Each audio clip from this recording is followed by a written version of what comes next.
Dieting ഒക്കെ അടിപൊളിയായിട്ട് പോകുന്നുണ്ട് കേട്ടോ. പുതിയ പുതിയ ഫുഡിൻ്റെ ട്രൈയിങ് ഒക്കെ ഭയങ്കര ത്രില്ലായിട്ട് കൊണ്ടുപോകാൻ വേണ്ടി പറ്റുന്നുണ്ട്.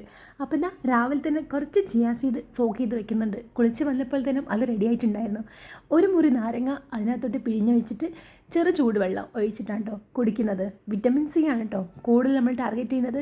എനിക്ക് അലൗഡ് ചെയ്തിട്ടുള്ള ഫ്രൂട്ട്സ് എല്ലാം വിറ്റമിൻ സി ഉള്ളത് മാത്രമാണ്. വേറൊന്നും ഇപ്പം എനിക്ക് തൽക്കാലം അലൗഡ് ചെയ്തിട്ടില്ല. പക്ഷേ അതൊക്കെ എനിക്ക് ഇഷ്ടമുള്ള ഫ്രൂട്ട്സാണ് കേട്ടോ. ആവക്കാഡോ, പൈനാപ്പിൾ, ഓറഞ്ച് ഇതൊക്കെ എൻ്റെ ഫേവറേറ്റ് ഫുഡ് ആയതുകൊണ്ട് എനിക്ക് വലിയ ബുദ്ധിമുട്ടൊന്നും തോന്നിയിട്ടില്ലായിരുന്നു. ബ്ലിങ്കിറ്റിൽ നിന്ന് കുറച്ച് സാധനങ്ങളൊക്കെ വാങ്ങിക്കാനുണ്ടായിരുന്നു. അതൊക്കെ വാങ്ങിച്ചിട്ട് ഞാൻ എൻ്റെ ബ്രേക്ക്ഫാസ്റ്റ് ഇവിടെ ഉണ്ടാക്കി കേട്ടോ. അടിപൊളി. എൻ്റെ ഒരു പുതിയ പരീക്ഷണമായിരുന്നു. ഞാൻ റെസിപ്പി എന്തായാലും കൊടുക്കാം. ആവക്കാഡോ എഗ് ബോൾ എന്നൊക്കെ പറയാം. നമ്മൾ സ്വന്തമായിട്ട് ഉണ്ടാക്കിയ ഫുഡിന് നമുക്ക് ഇഷ്ടമുള്ള പേരിടാലോ. അങ്ങനെ ഇതാ ഉറങ്ങാൻ പോകുന്നതിന് മുന്നേ ഞാൻ നൈറ്റിലോട്ടുള്ള ഡിന്നറിന് പ്രിപ്പയർ ചെയ്ത് വെക്കുന്നുണ്ട്. കുറച്ച് ചെറുപയർ വെള്ളത്തിനകത്തിട്ട് സോക്ക് ചെയ്യാൻ വേണ്ടിയിട്ട് അടച്ചു വെക്കുന്നുണ്ട് കേട്ടോ. വൈകിട്ട് എഴുന്നേൽക്കുമ്പോഴത്തേനും റെഡി ആയിക്കോളുമല്ലോ.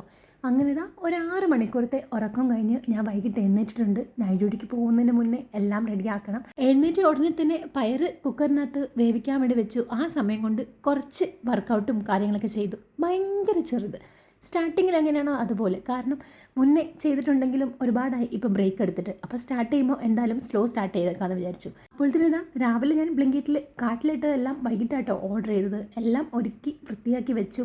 അപ്പോഴത്തേനും നമ്മുടെ പയർ ഇവിടെ വെന്ത് റെഡിയായി വന്നിട്ടുണ്ടായി. വർക്കൗട്ട് ചെയ്തുകൊണ്ടിരിക്കുന്നതിടയിൽ കൂടെയാണ് കേട്ടോ ഈ ചെറിയ കുഞ്ഞു കുഞ്ഞു പരിപാടികളൊക്കെ ചെയ്യുന്നത്. 30 സെക്കൻഡിൻ്റെ റെസ്റ്റിംഗ് ടൈമിലാട്ടോ വന്ന് പയറിളക്കി കൊടുക്കുന്നതൊക്കെ. അതൊക്കെ കഴിഞ്ഞ് കുളിച്ച് വൃത്തിയാക്കിയതിന് ശേഷം പിന്നെ ഞാൻ ഫുഡൊക്കെ പാക്ക് ചെയ്തു. ഡിന്നറിന് കഴിക്കാൻ വേണ്ടിയിട്ടുള്ളത് കുറച്ച് മക്കാനും 2 ഡേറ്റ്സും കയ്യിൽ കരുതുന്നുണ്ട്. കാരണം നൈറ്റ് ഡ്യൂട്ടിക്കാണ് കേട്ടോ ഞാൻ ക്യാൻറ്റീനിൽ പാക്കറ്റ് ഫുഡ് അധികം ഡിപ്പെൻഡ് ചെയ്യാറ്. അപ്പോൾ അത് ഒഴിവാക്കാൻ വേണ്ടിയിട്ടാണ് ഈ ഒരു സെറ്റപ്പ്. അപ്പോൾ എനിക്ക് സമയം കിട്ടുന്ന പോലെ ഇതുപോലത്തെ വിശേഷങ്ങളായിട്ട് ഞാൻ ഇനി വരാം കേട്ടോ. അപ്പോൾ ബൈ.